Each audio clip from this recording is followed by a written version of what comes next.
hour, we'll be bringing you stories, music, history, and personalities from all along the lower Russian River.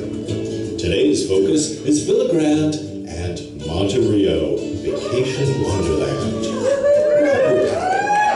Here we go.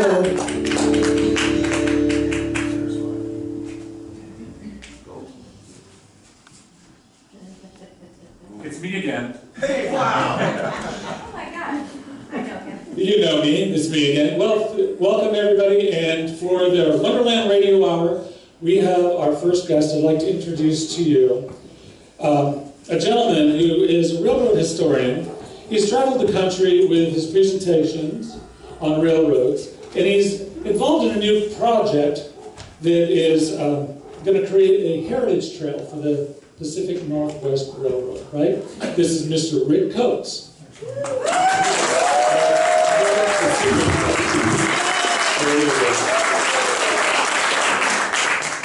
It's not on. He's got it. It's on him. Turn it on your pack is a little switch. Green is on. It's on. Okay. What number is that? 2. Number 2.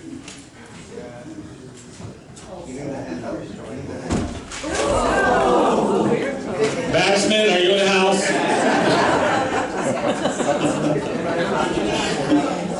That was planned. He just didn't get any acknowledgement. This is Roberto, everybody.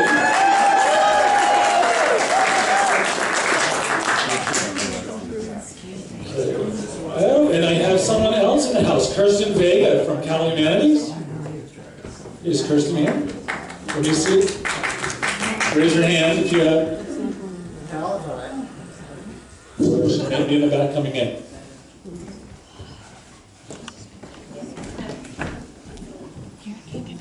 Okay, are we ready? All right, Rick. Sorry about that introduction, but I'm going to ask you a couple questions, and I'm just really curious about the railroad that came through. And it's the North Pacific West, right? North Pacific Pacific Coast. Yes. Eat the mic. Eat the mic. So what significance can you tell me that railroad had to Monte Rio? Well, Monte Rio wouldn't even exist without it. Both Monte Rio and Villa Grande were literally created by the railroad. It was built in 1876, came from Sausalito, all the way through San Anselmo, Point Reyes, Occidental, to reach here. It reached here at the head of Main Street. Right. It actually came straight down Main Street, and the depot was at the intersection of Main Street and Moscow Road. Sure. And there was also a freight building that was standing where the park and ride is right now. Okay. It was a very important railroad in terms of California's development. It was involved with the progressive movement and the range movement, and it started actually 3 different major industries in the area, in both Marin and Sonoma counties. Great. Agriculture and forestry. Forestry, correct. And then the big one for Monte Rio was tourism. Absolutely. And when we spoke earlier, you were telling me that the train was capable of bringing a great number of people and dropping them off at one time. How many? In the 1900s, on a 4th of July weekend, it could drop off 1,000 people into Monte Rio. Hard to believe when you look at Monte Rio today. Right. But there were no fewer than 6 different hotels in town. One of them stood where the fire department is right now. Right. It was called the Monte Rio Hotel, strangely enough. And it had 8 stories with an elevator, the first in the county. The first elevator in Sonoma County. And across the street was a 2-story Oxford Hotel.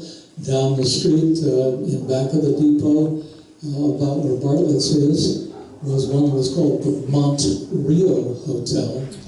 Notice the competition in names there. Exactly. They hadn't settled which name to use at that point. So yeah, lots of tourists. They even had campgrounds along the way. Right. Now, back to the railway and the trains. There was something called the Freak. What was that?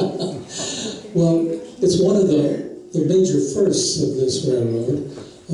The Freak was a kind of engine. It was the very first cab forward train. That is where the engineer sat out in front of the train. Oh, I bet that was popular. That was not among the engineers, because they felt a little exposed out there in front, especially in an era where you were likely to hit a cow. So they called it the Freak. The engineers did. The engineers called it the Freak. Yeah. And it didn't last very long, although today it's, of course, the standard arrangement is to put the engineers out in front. And a much bigger engine, I understand. A lot bigger, yeah. Yeah. Yeah, this, you see, was just a narrow gauge railroad, so it was quite a bit smaller than the standard gauge. That was important because it was expensive to build a railroad, and this area didn't have many people. They were mainly interested in the logging and interested in the agricultural business. Sure.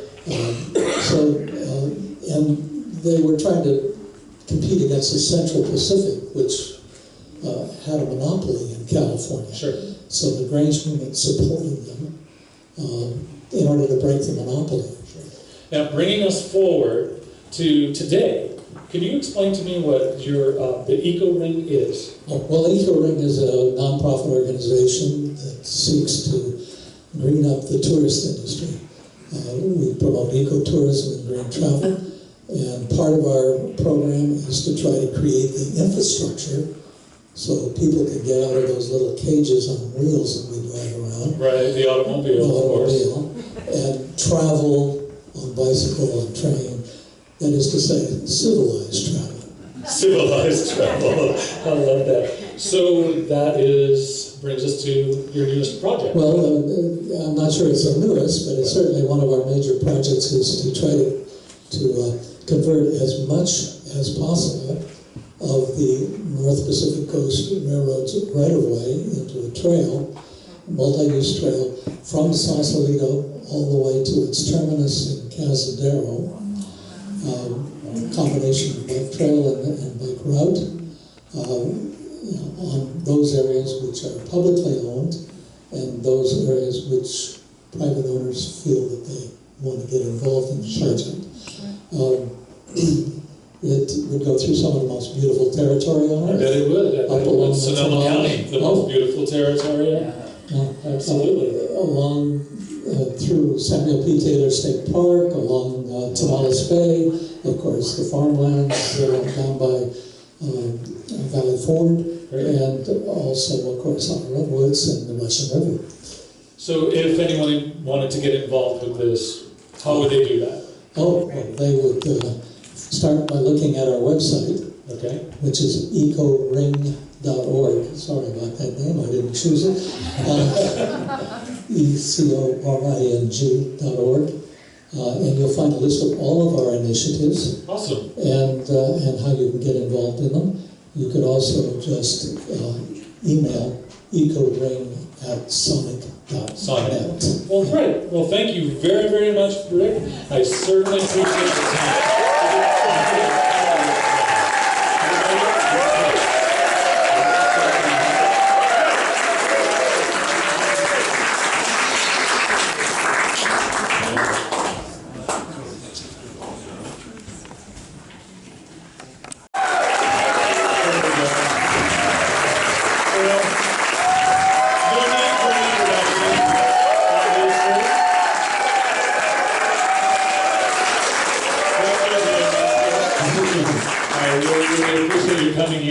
Turning your radio off. Hopefully no one out there needs you, or we've got somebody out there who's on backup.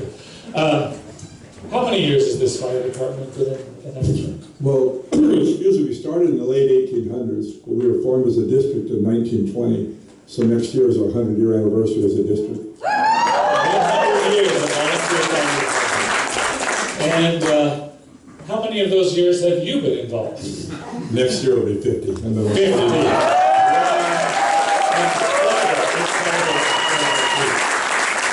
And the fire department, I'm sure, always has needs. It needs something, but most of all, probably needs volunteers, right? Yeah, we're really short on volunteers. We become a bedroom community, so people go to work. And as the new volunteers, it's hard to get up at night and go to call and then go to work the next day and perform a full day's work. So it's real tough, plus the training requirements, it's real tough for volunteers. Right. It's that way nationwide. I was going to say, I'm sure we're not the only community that has those issues. Hopefully there will be some way that we can work around that, if there's some creative out-of-the-box thinking that you can put forth as you leave us into retirement, which I'm pretty sure, knowing you as I do, you're not going to go very far. It'll be hard to get rid of it. It'll be hard to get rid of it. We actually passed the bond measure last year. We're going to go to our first paid staff. We'll have at least one paid person on 24 hours a day. That's coming.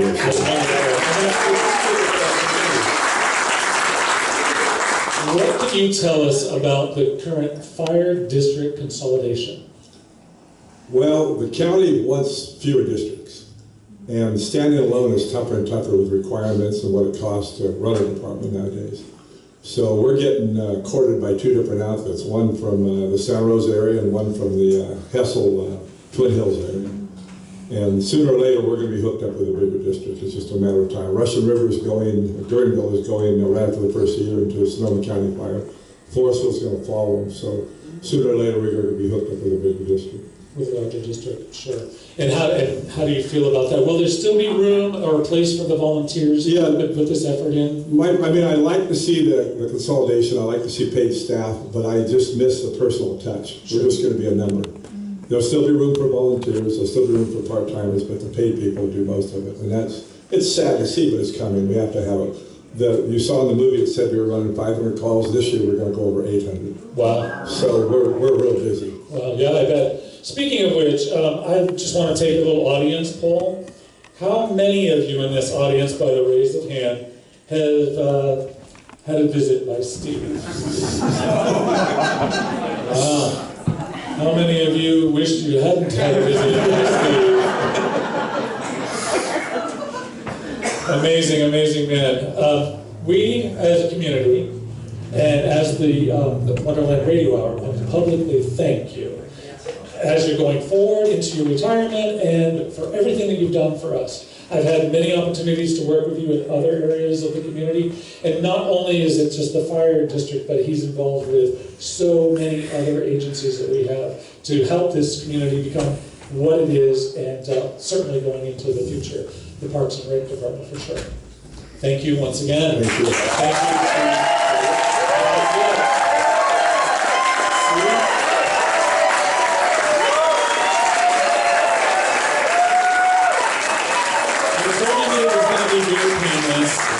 We would keep the comments down, but the audio segment was super wonderful. So, I am ready to bring up our next guest. Or do you want that? Are we doing the testimony? No, because they were really embarrassing. No, we were going to cut that one out because they were. That was fine. We will give them to him afterwards, and he'll get a good chuckle. There's something about a jolly green giant and a tree. To somebody, to Steve, you remember cutting a green giant out of a tree? Is Jefferson Award? Did you have a Jefferson Award? Yes. Awesome. The green giant tree was dramatic, and someone put up a tree by Reckon Park.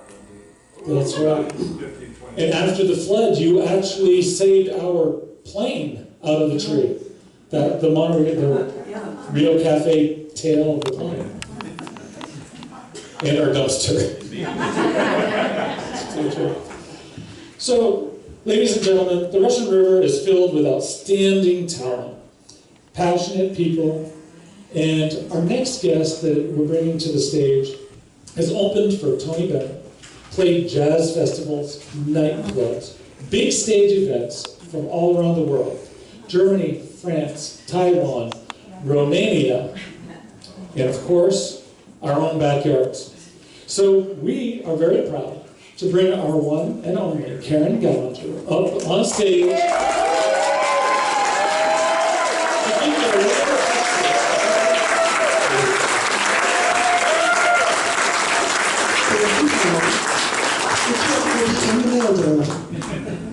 So, my dears, I would like to invite you to open your hymnals there, pull out the pink page, and you will see, with my apologies to Al Green, who actually wrote the original, this is a song called Take Me to the River.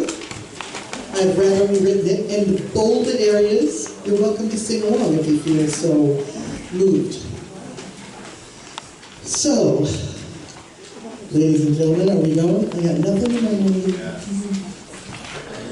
Is it on? Okay. It's a day, we've got technical, rehearsal worked well. Rehearsal was amazing. Yeah. Welcome to the room.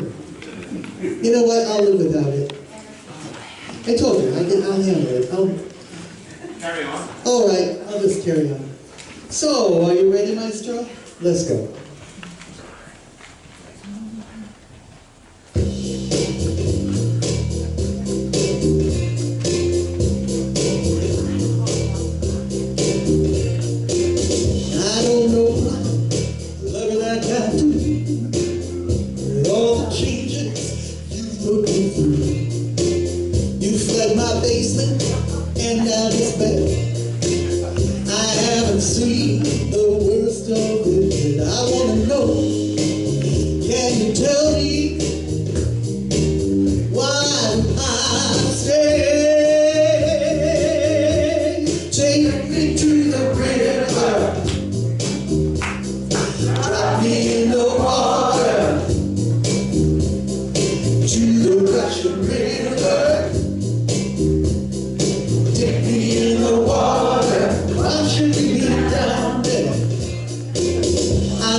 Bohemian Grove, that island there, and the Rio was closed.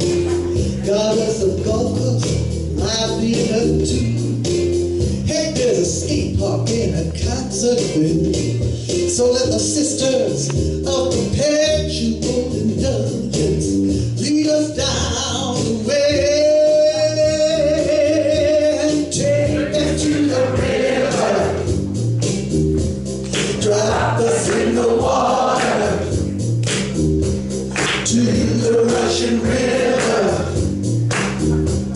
But don't drink the water, washing us down. Woo! Now here's a shout out to Ryan and crew. Thank you for everything that you do. We know you worked hard, you gave us the power to have the Wonderland radio hour, and that is why Monte Rio, I am in a bold way. So come down to the river, get into the water, to the Russian River, slip into the water. I love this town.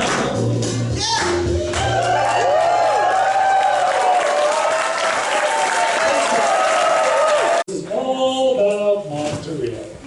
But what you're about to learn is what's been going on behind our backs right out here in Villa Grande.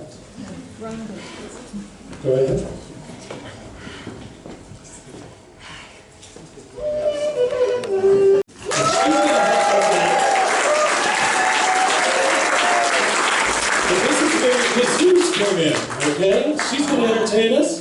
Take it away, Carla. Thank you so much. Can you hear me? Yes. Great. So as you just heard, Villa Grande secedes from Monte Rio every year on 4th of July. And as part of the 4th of July festivities, which actually began in the 1900s, which has certainly evolved, the Hubbub Club plays music on my front porch, which is the old Mesa Grande Hotel in Villa Grande. And we have the Children's Kazoo Chorus playing along with us. You are the chorus today. Part of what you saw, what you heard about was our parade in Villa Grande, which happens every year. And everybody is part of the parade. Because our community is pretty special, as you heard. We really do have a sense of community. Pete Seeger, a very famous eco person and a musician, said, "I want to turn back the clock to when people lived in small villages and took care of each other." One of the things that we play with our kazoos on 4th of July is "This land is your land, this land is my land," and that is the truth. The Hubbub Club could not be here today, so we are going to have Pete Seeger assist us in kazooing on that. Please pull out your kazoos. As I went walking up the highway, I saw me having just gone. I saw the Lord.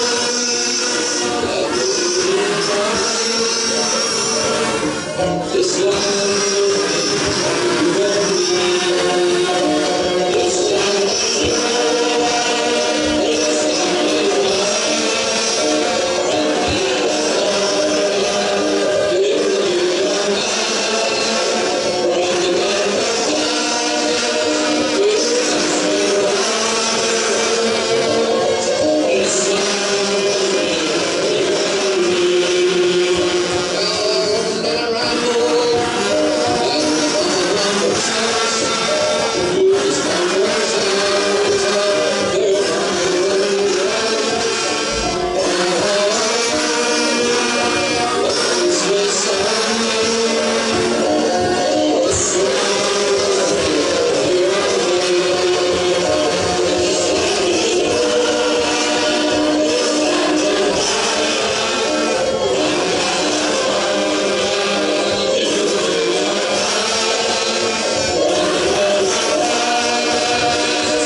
next year.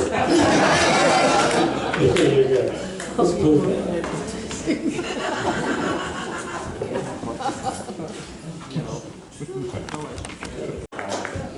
So speaking of passionate and committed people, dedicated and driven. Well, I didn't say that.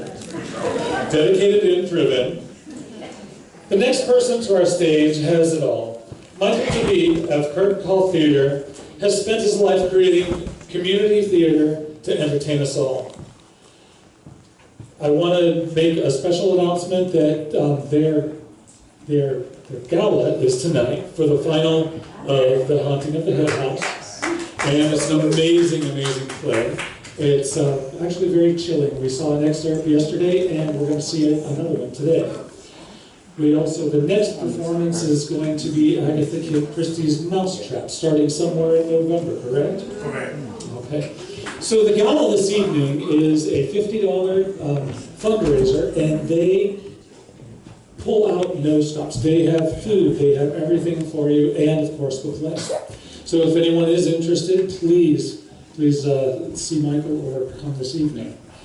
So, here to introduce an excerpt from The Haunting of Hill House, Michael Tabib.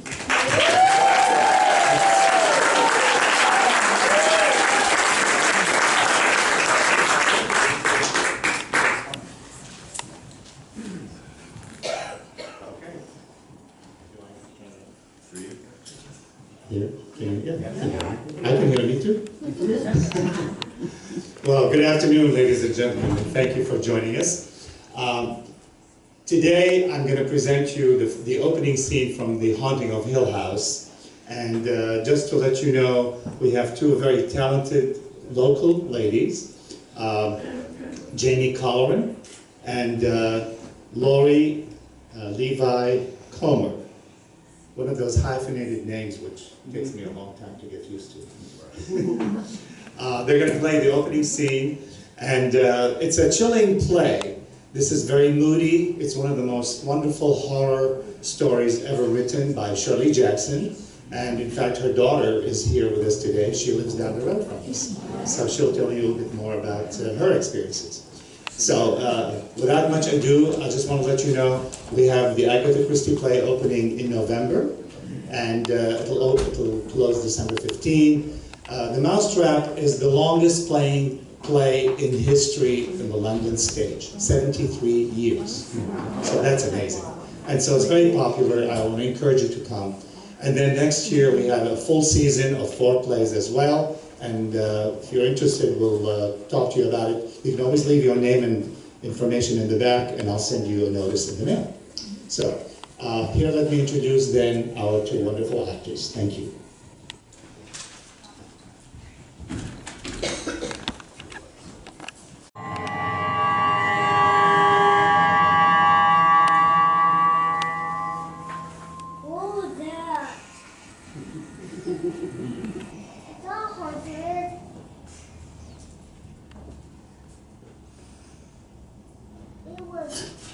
I gather I'm the first one to arrive. Will there be many others? The doctor didn't say in his letter. You did say you were Mrs. Dudley. I didn't say, but I am. Did you want to go to your room now, or would you like to wait here? You'll be in the blue room. How nice. I mean, how nice to have blue. It's always been my favorite color. Well, I think I'll wait here if you don't mind. Suit yourself. Blue room is the first one on the right, top of the stairs. I'll find it, thank you. I set dinner on the dining room sideboard at 6 o'clock sharp. You can feed yourselves. I clear in the morning, and I'll have breakfast ready for you at 9. That's the way I agreed to do. I can't keep up the rooms the way you might like, but there's no one you could get to come and help me. I don't wait on people. What I agreed to do, it doesn't mean I wait on people. Of course. I don't stay after I set out dinner. Not after it begins to get dark. I leave before dark comes. I know Dr. Montague mentioned in his letter that We live over in the town, 6 miles away. Yes. So there won't be anyone around to help you. I understand. We couldn't even hear you in the night. I don't suppose there's any... No one could. No one lives any nearer than the town. No one else will come any nearer than that. I know. In the night. In the dark.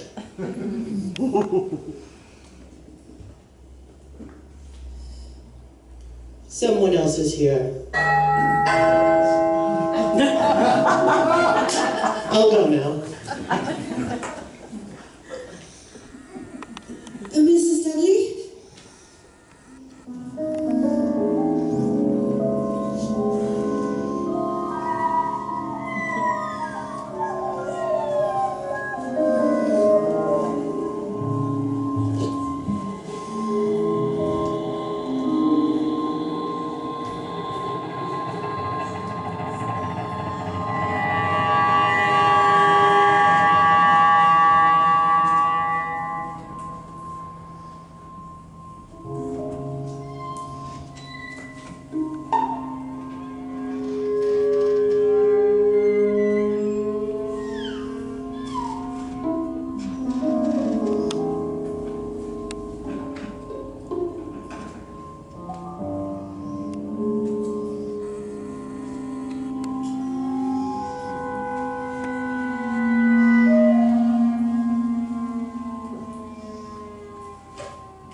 most of us are familiar with Shirley Jackson from our high school days when we were when we had to read The Lottery, that really chilling story. She also wrote about family life, and who better to share first-hand experiences than her own daughter, Sarah Hyman DeWitt, Sadie Damascus.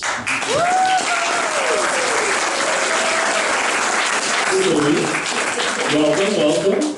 And I understand you have your own radio show on KGGV. Yes. When KGGV starts up again, yes. Sure, absolutely. The Laughing Ladies show on Sunday nights.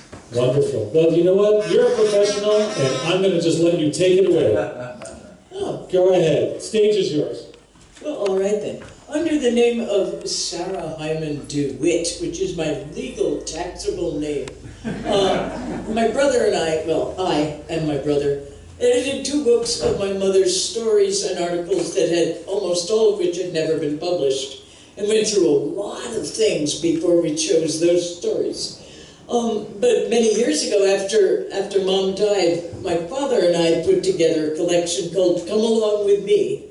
And I want to read a little bit of a lecture that's in it called Notes for a Young Writer. I was, the young writer. I was supposed to be the writer. This is from, I'm sorry, I already said, Come Along With Me. Oh, right. Suppose you are using 3 little girls talking in a story. You could distinguish them by saying that one wore a blue dress, the second had curly hair, and the third was on roller skates. But wouldn't it be simply better writing to identify them by their positions in the group of 3? That is, making their actions and their conversations more meaningful because the girls are related to one another at once. They form a hierarchy. First, there's a leader who does most of the talking, makes the plans, and provokes the action. The second must be subordinate, but not too much so.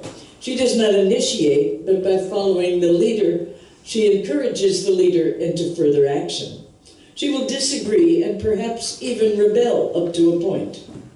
The third is, of course, the tag-along, the one left out when 3 is a crowd, and her actions and conversation are echoing and imitative of the other 2, particularly the leader. The third character will throw her support to whichever of the other 2 seems stronger at the moment, and can thus, although a very minor character, indeed, bring force to bear and influence action. Once 3 such characters are determined, the entire course of their conversation in your story, no matter how trivial it might be, is predetermined and strong. Once again, people in stories tend to talk in patterns. If your heroine is prepared to be violent about fresh asparagus, it would be reasonable to suppose that her conversation and opinions would generally be a little more emphatic than other characters. She would adore that silly hat, for instance. She will, I need her. Or she would die if that noise doesn't stop. She will carry out this positive manner in her actions. She will put out a cigarette, for instance, with forceful little poundings. She will set the table carelessly and noisily, but quickly. There will be no nonsense about her likes and dislikes. You might oppose to her a character who is uncertain, who lets cigarettes burn out in the ashtray, who rarely finishes a sentence, or who will substitute a phrase like, for a finished thought. I usually carry an umbrella, but, I guess it's time I left. I guess you're pretty busy? Your character, remember, must not talk one way and act another, and can only outrage this consistency for a reason. A character who breaks out of a pattern is shocking and generally insane.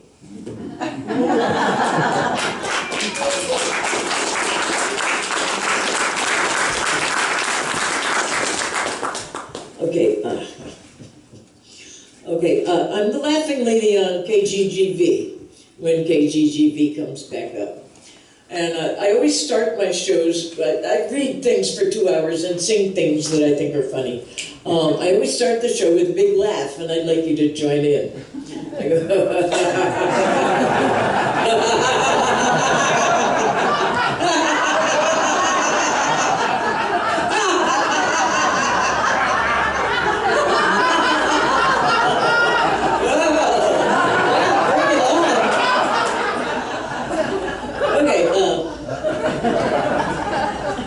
my mother wrote the lottery and all I got was stone. I want to sing a song that I wrote. I am no longer the writer child. When Mom died, I just stopped writing. But I saw all the chapters of Hill House as she wrote them. I got to read them and critique them. Made my father jealous, because he was her usual critic. But he was too scared to read the book when it was finished. It was too frightening. I've read it half a dozen times. It's the scariest book that I ever read. Okay, here's a song that I made. Walking down to Guerneville, turning up Main, looking for the truck that says propane. Propane drives away the rain. Propane man, drive down my road, go flagging down, we're sick and cold. Propane thaws my frozen brain. Oh, I'll make dinner, you bring the smoke. Oh, we'll feel groovy even though we're broke. Propane, sweeter than champagne. Yeah, baby, chop that wood. You'd burn propane if you could. Propane drives away the rain.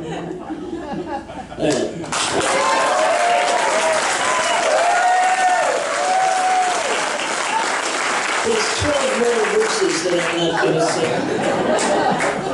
But I want to read another little piece by my mother that was, let me see, in Let Me Tell You, the second of the books that my brother and I put out.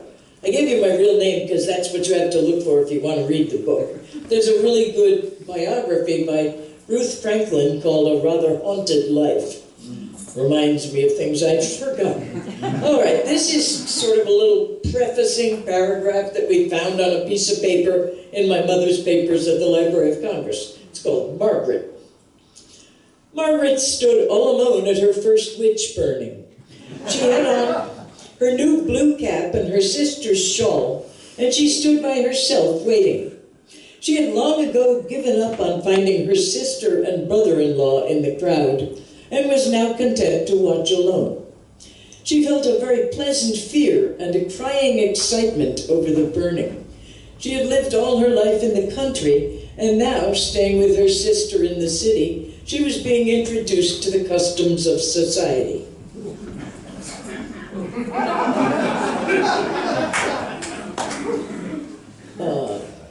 Just one more thing here. Something I read on my show about every year.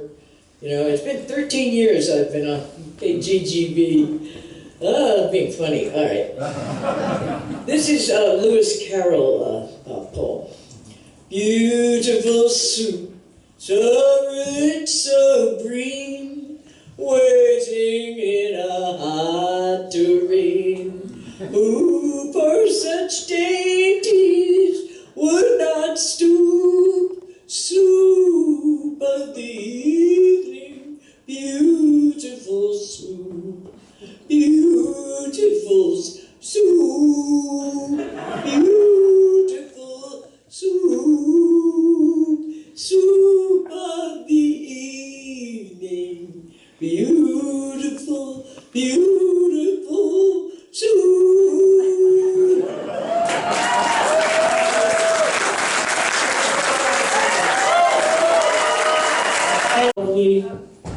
No? Oh, we're doing the video first. I had the opportunity to catch Edward while he's out there planting the flowers. You're up very late at night. That's all I need to tell you. I have seen him out there at 1 and 2 o'clock in the morning, or midnight when we're coming back from the inn. And he's got his headlight out there and he's digging away. And I sat and spoke with him one day and I asked him, I said, is this going to stop? said to me, he goes, I really hope not. Because I hope that I can inspire everyone in this community to take the pride that I have for the community and bond together. So,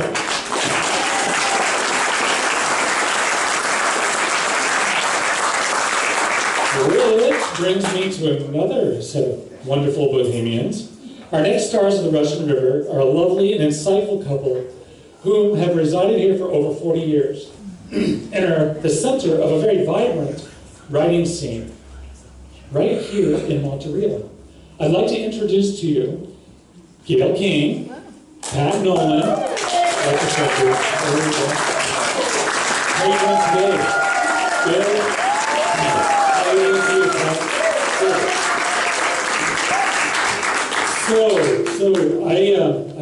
I've got to ask a question.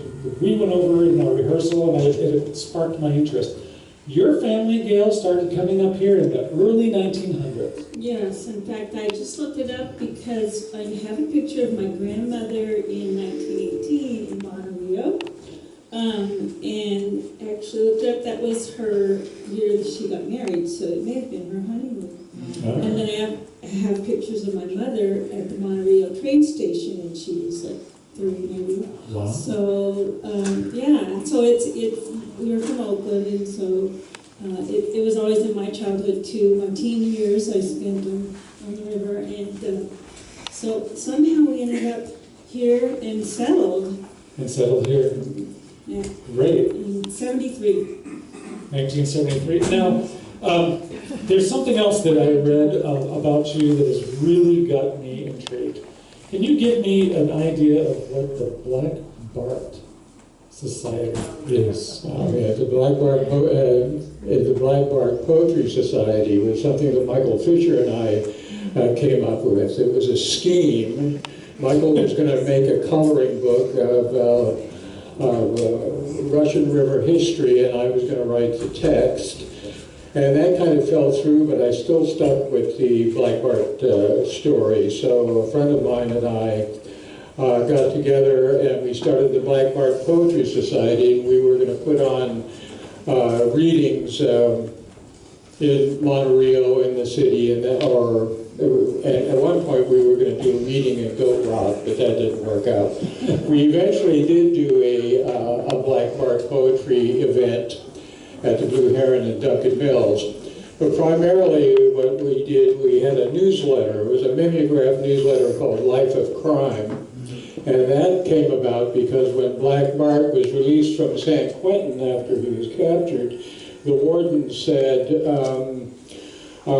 you going to rob any more stages? And he said, no, I'm done with my life of crime. And so, were you going to write any more poetry? And he said, no, I told you, I'm done with my life of crime. Absolutely wonderful. Now, there's another famous person that I was told actually was drawn to the area because of the nude beaches here. Who was that? Well, a good friend of ours, Andre Codrescu, who we knew when we lived in the Bay Area before we moved up here.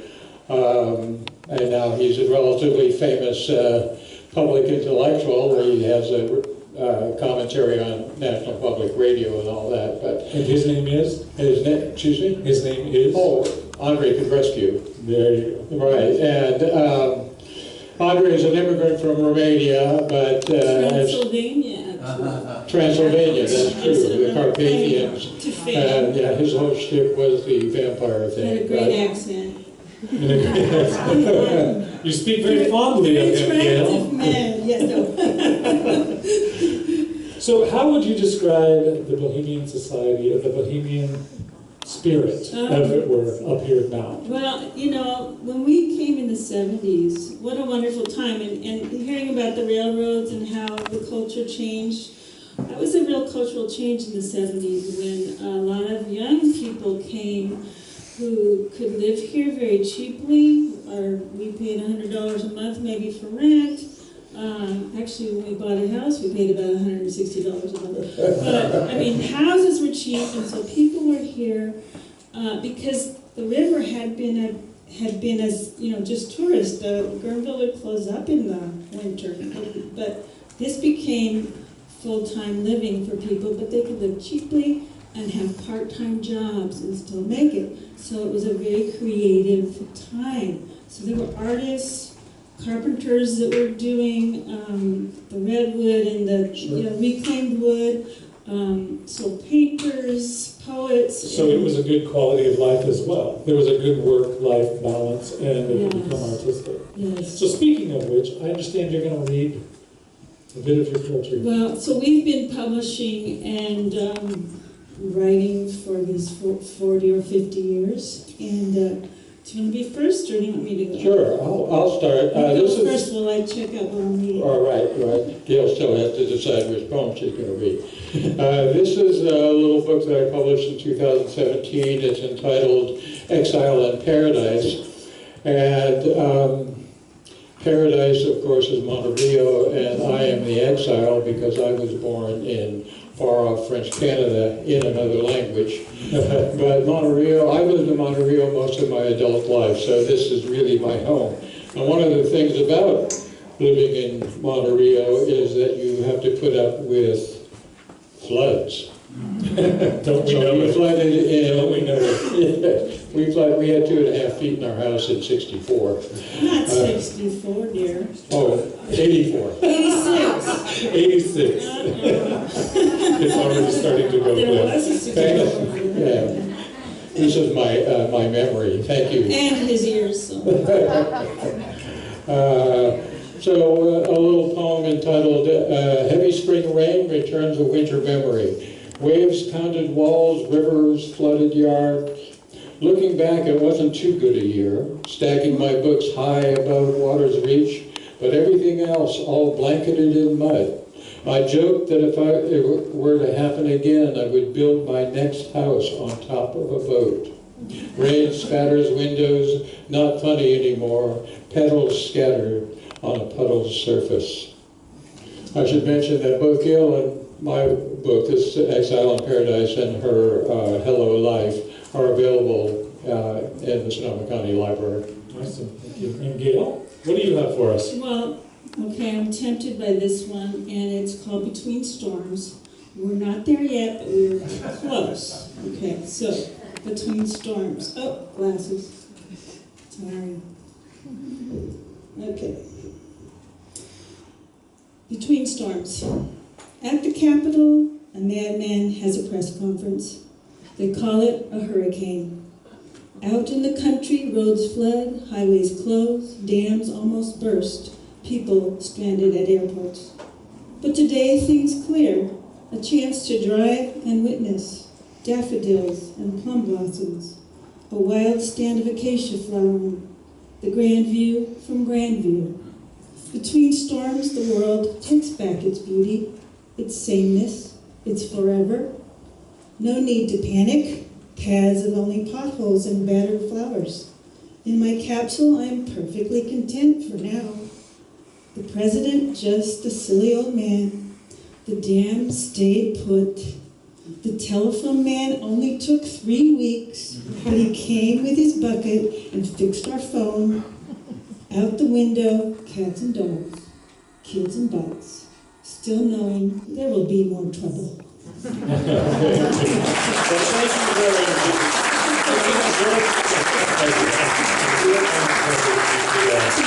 You're very welcome. Everybody, Pat and Gail.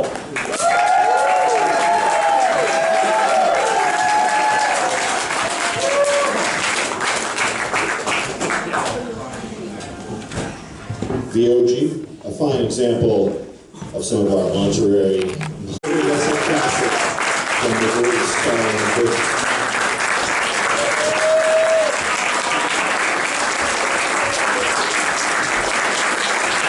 And here's the future of our happy little hamlet. They just keep coming. They just keep coming. That's like clowns on a car. Here we go. Thank you.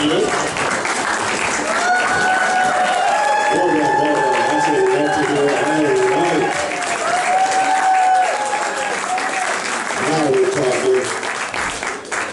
Everybody, this is Andrew DeVeny, and he is the kid wrangler for this group, obviously, right? Andrew, very nice to meet you. Good morning. Good morning. Thanks for inviting us. Yes, absolutely, at any time.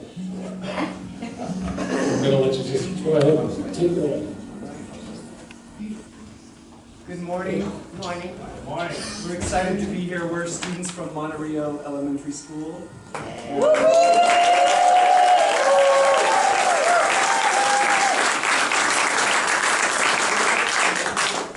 We're going to sing our version of a classic song, John Lennon's Imagine. Hold on, we're going to have to mic this. Here I go. There you go. Just so that we can capture it on radio. Okay, great. We're students from Monte Rio Elementary School, and we are going to sing John Lennon's Imagine, our version. We're excited to share it with you. We hope you like it. Yes.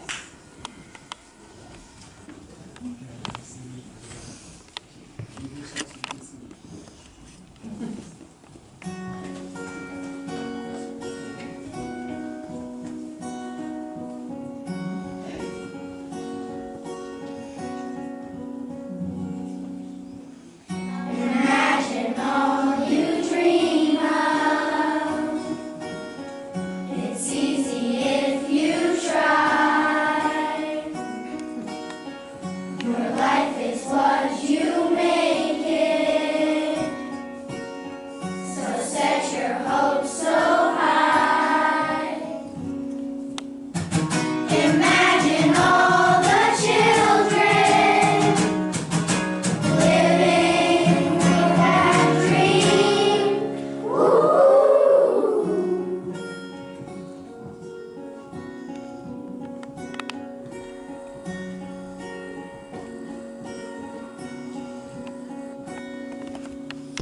Imagine there's no boundaries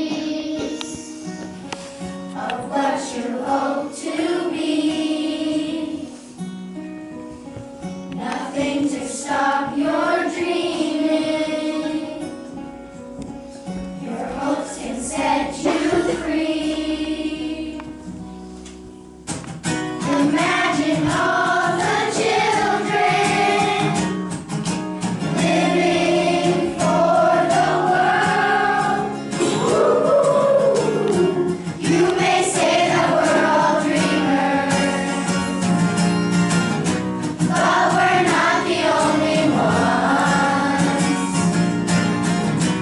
We hope someday that you'll join us, and the world will live as one.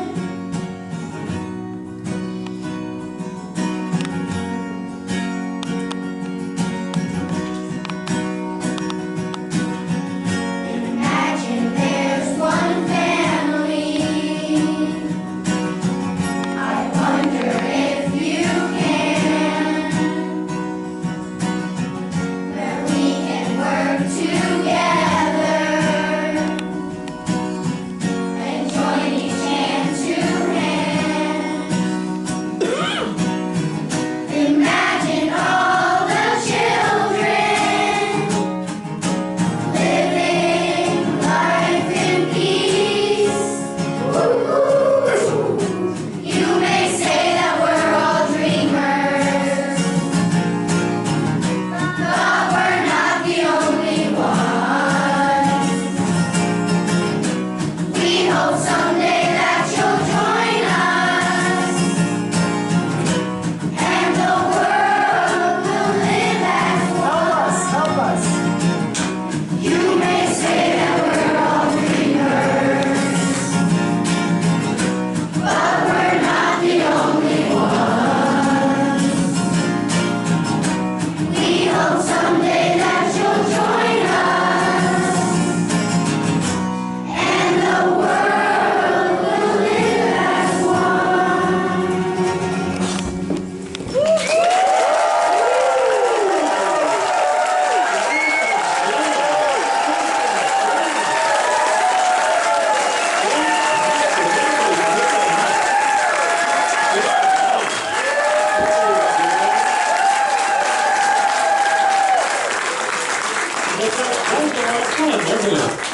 Yeah, you're going to be our future, well, you're going to be our future entertainers. You look fabulous up there on that stage. we going to be able to see more of you down the road and other performances? We do a winter show and a spring show at our school every year. Awesome. Well, we'll make sure that we're there. We'll make sure that we're there.